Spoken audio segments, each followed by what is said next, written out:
तुमने कभी किसी ऐसे गांव के बारे में सुना है जहां सूरज ढलते ही सन्नाटा छा जाता है, जहां लोग शाम होते ही दरवाजे बंद कर लेते हैं जैसे किसी अनकही बात से डरते हों?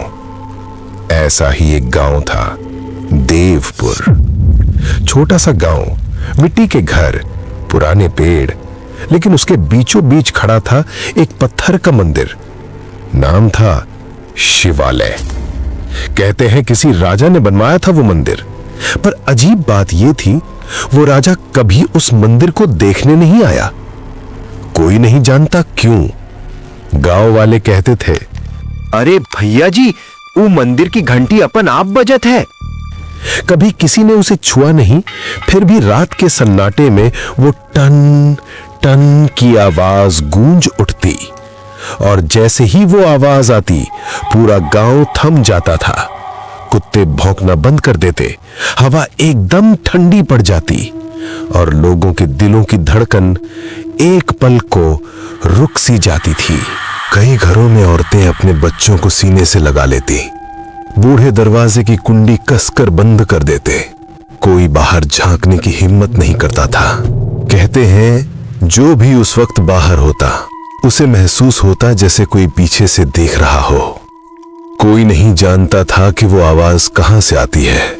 बस इतना पता था, जब घंटी बजती है तो कुछ जागता है। कभी उस मंदिर में सुबह सुबह घंटियों की आवाज गूंजा करती थी। लोग आरती में जाते थे, दीपक जलते थे, लेकिन वक्त के साथ सब बदल गया। अब वहां बस एक ही इंसान रह गया था, हरिराम शास्त्री। कहते हैं उम्र 50 के आसपास होगी, पर चेहरा देखो तो लगे जैसे बरसों से नींद ने उसे छुआ तक ना हो। और हर वक्त चेहरा किसी अनदेखे डर से भरा हुआ। दिन में सब कुछ बिल्कुल ठीक लगता था। हरिराम आरती करता, फूल चढ़ाता, भक्तों को आशीर्वाद देता। लेकिन रात होते ही मंदिर का माहौल बदल जाता था। दरवाजे बंद होते, पर अंदर से हल्की सी रोशनी दिखती, जैसे कोई दीपक अब भी जल रहा हो।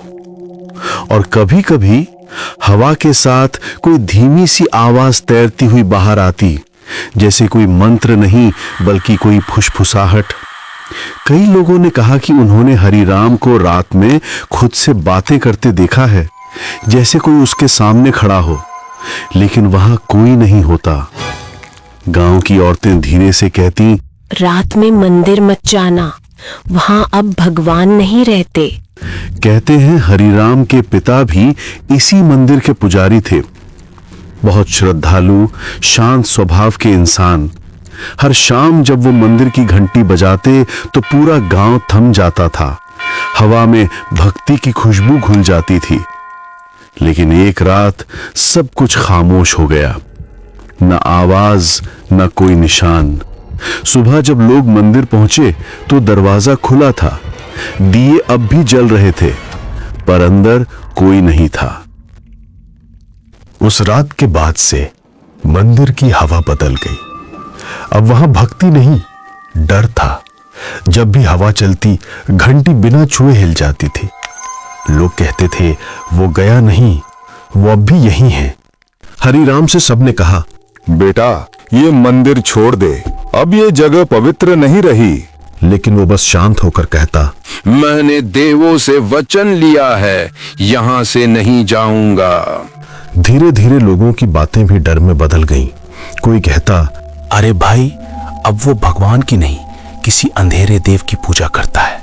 गांव वाले अब मंदिर के पास से गुजरते हुए कदम तेज करते थे, और जैसे ही शाम ढलती उनके चेहरे का रंग उड़ जाता था। और जब अंधेरा पूरी तरह उतर आता तो लगता था मंदिर की दीवारों से कोई धीमी आवाजें फुसफुसा रही हैं। उस वक्त न कोई पीछे मुड़कर देखता, न सांस लेने की हिम्मत करता। बस जल्दी से घर के अंदर भाग जाते, जैसे डर खुद पीछे पीछे चल रहा हो। और फिर आई वो अमावस्या की रात। गांव जैसे किसी अनजाने डर में सिमट गया था। हवा तक थमी हुई थी। उसी रात गांव का एक किशोर रामू मंदिर के पीछे के रास्ते से जा रहा था। वो बस खेतों से होकर घर लौट रहा था, लेकिन तभी उसे अंदर से कुछ सुनाई दिया। वो मंत्र जैसी आवाज थी, पर उसमें कुछ गड़बड़ थी। वो संस्कृत नहीं लग रही थी। वो आवाजें जैसे किसी के गले के भीतर से रेंग रही हो। रामू के कदम अपने आप रुक गए। दिल जोर से धड़कने लगा। उसने मंदिर की दीवार में बनी एक छोटी सी दरार से झांका, और जो उसने देखा वो जिंदगी भर नहीं भूल पाया। हरी राम दीपक के चारों ओर कुछ डाल रहा था, कुछ लाल सा तरल जो जमीन पर फैलता जा रहा था। उस गोले के बीच में कोई मूर्ति नहीं थी, बस एक काली परछाई जो खुद ब खुद हिल रही थी, जैसे जिंदा हो। रामू का चेहरा एकदम सफेद पड़ गया। उसकी सांसें तेज हो गईं। वो पीछे हटा, पर उसके पांव कांप रहे थे। और फिर अचानक मंदिर के अंदर से किसी की फुसफुसाने की आवाज आई। कौन है वहां? रामू ने बिना पीछे देखे भागना शुरू किया। वो गिरा, उठा, फिर दौड़ा और किसी तरह घर पहुंचा। उसने सबको बताया, मैंने देखा पंडित जी कुछ और कर रहे थे, कुछ बहुत अजीब। लेकिन गांव वाले हंस पड़े। किसी ने गंभीरता से नहीं लिया। सब बोले, बच्चा पंडित पर शक नहीं करते, पाप लगता है।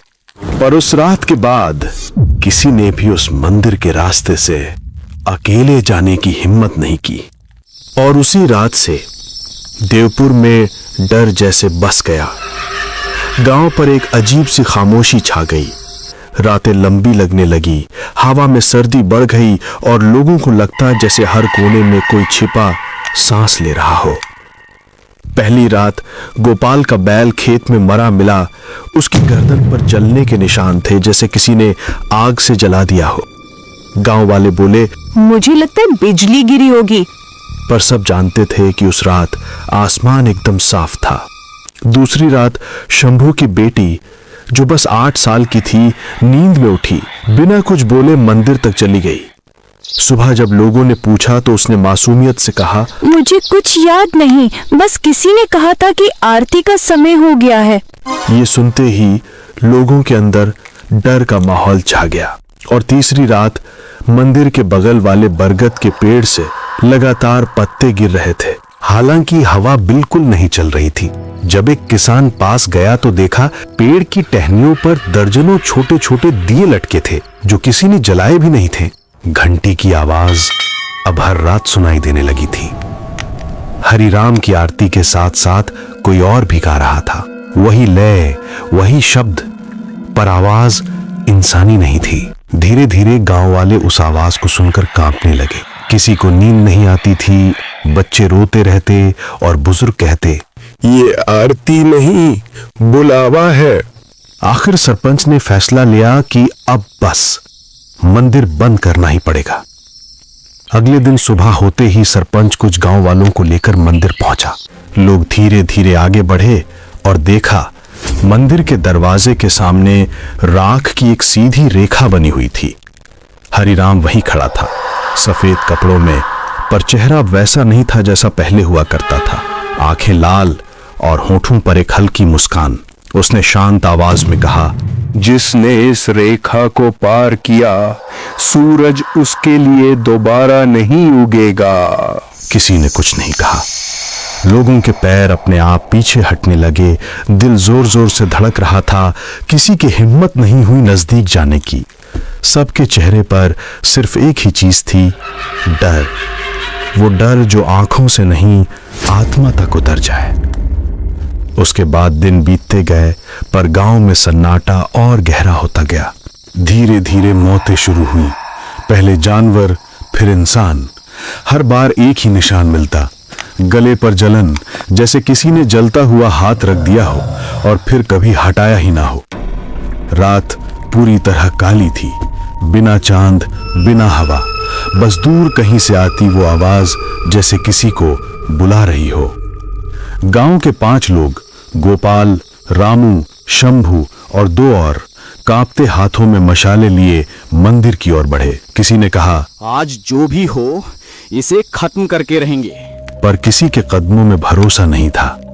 सब जानते थे ये रास्ता शायद लौटने का नहीं है। जैसे ही उन्होंने मंदिर का दरवाजा खोला, अंदर की ठंडी हवा ने मशालें हिला दी। जमीन पर राख से बने थे अजीब से त्रिकोण, जिनसे हल्की भाप उठ रही थी। बीच में हरिराम बैठा था, आंखें बंद, होंठ हिल रहे थे, जैसे किसी को पुकार रहा हो, जो यहां नहीं पर फिर भी मौजूद हो। गोपाल कांपती आवाज में चिल्लाया, पंडित जी, ये क्या कर रहे हैं आप? हरिराम ने धीरे धीरे सिर उठाया। उसकी आंखों में अब सफेदी नहीं थी, बस गहरा काला अंधेरा, और उस अंधेरे में जैसे कुछ हिल रहा था। वो मुस्कुराया बहुत हल्के से, फिर बोला, तुम लोग जिसे अंधेरा कहते हो, मैं अब उसी का पुजारी हूं। रोशनी तो बहुत पहले मर गई। जैसे ही उसके होंठों से ये शब्द निकले, मंदिर की सारी घंटियां एक साथ बज उठी। इतनी तेज कि दीवारें कांप उठीं। दीपक एक एक करके बुझने लगे, राख उड़ने लगी, हवा में घूमती हुई, जैसे किसी अदृश्य चीज ने उसे उठा लिया हो। फिर आई वो आवाज, एक चीख, इतनी भयानक कि मशालें अपने आप जमीन पर गिर गईं। फिर कुछ नहीं, बस सन्नाटा, इतना गहरा कि लगता था जैसे दुनिया ही रुक गई हो। सुबह जब गांव वाले पहुंचे, मंदिर का दरवाजा खुला था, अंदर कोई नहीं था। बस जमीन पर 5 जली हुई परछाइयां थीं, और उनमें से एक सबसे बड़ी हरिराम की। कहते हैं आज भी जब अमावस्या की रात आती है तो मंदिर की घंटी अपने आप बजती है और हवा में वही चीख सुनाई देती है, हल्की पर इतनी डरावनी कि हड्डियां तक ठंडी पड़ जाए। लोग डर के मारे अपना सब कुछ छोड़कर भाग गए। खेत, घर, मवेशी सब वहीं रह गए। मंदिर के चारों ओर फैल गया एक ऐसा सन्नाटा जो आज तक टूटा नहीं। साल बीत गए। देवपुर अब बस नक्शे पर एक धुंधला नाम भर रह गया था। लोग उस दिशा में देखना तक पसंद नहीं करते थे।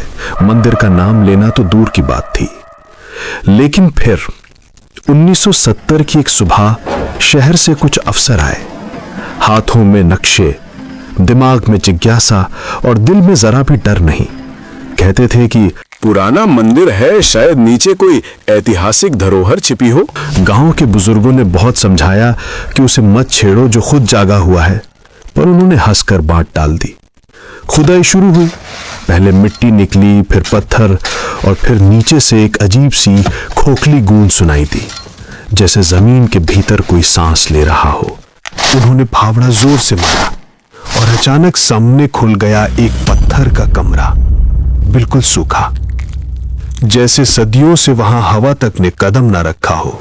अंदर अंधेरा गाढ़ा था, ऐसा कि मशाल की लौ भी जैसे डर कर कांप रही थी। दीवारों पर अजीब निशान बने थे, कुछ पुराने, कुछ जैसे अभी अभी किसी ने उकेरे हों। हवा में सड़ी हुई मिट्टी की गंध थी, और कुछ और जैसे लोहे या खून की। कमरे के बीचों बीच वो मूर्ति खड़ी थी, आधी छाया में डूबी हुई। उसकी आंखें पूरी खुली थीं, पर उनमें कोई रोशनी नहीं थी, बस गहराई जिसमें देखो तो लगे जैसे कोई तुम्हें वापस देख रहा हो। और तभी पीछे से एक अफसर की आवाज टूटी, ये मूर्ति सांस ले रही है क्या? बाकी सबने कुछ नहीं कहा, क्योंकि तब तक सब सुन चुके थे।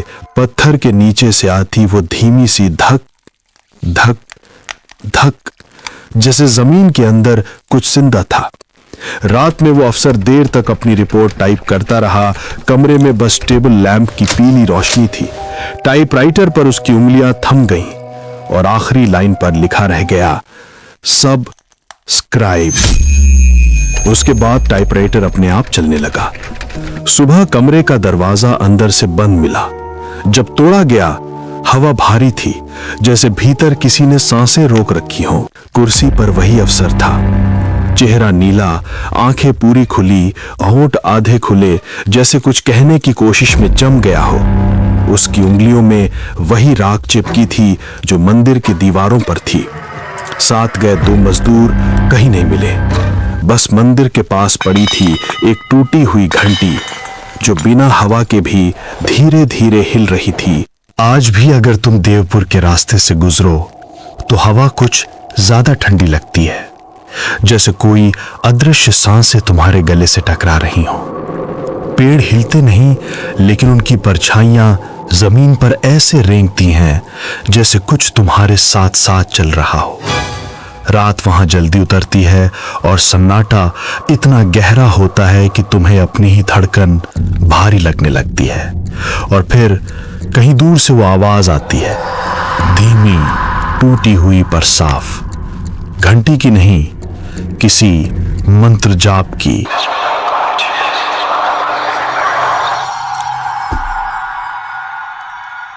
कभी कभी उस आवाज के बीच किसी के हल्के कदमों की आहट भी सुनाई देती है, जैसे कोई पुराने मंदिर की ओर जा रहा हो, या शायद तुम्हारी तरफ। लोग कहते हैं वो हरिराम की आवाज है, जो अब भी आरती शुरू होने से पहले सबको पुकारता है।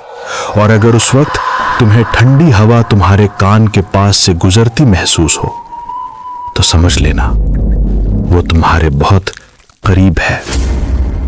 हर अमावस्या को वो घंटी 3 बार बजती है। पहली बार किसी को बुलाने के लिए, दूसरी बार उसे स्वीकार करने के लिए, और तीसरी बार जब उसकी आत्मा भीतर चली जाती है। कई लोगों ने वो आवाज सुनी है, कई ने उस दिशा में देखने की गलती भी की। कहते हैं जिसने पीछे मुड़कर देखा वो फिर कभी सुबह नहीं देख पाया। तो अगर कभी रात में देवपुर के उस रास्ते पर हवा तुम्हारे कानों में कोई फुसफुसाहट लाए और कोई बहुत Subscribe if you dare.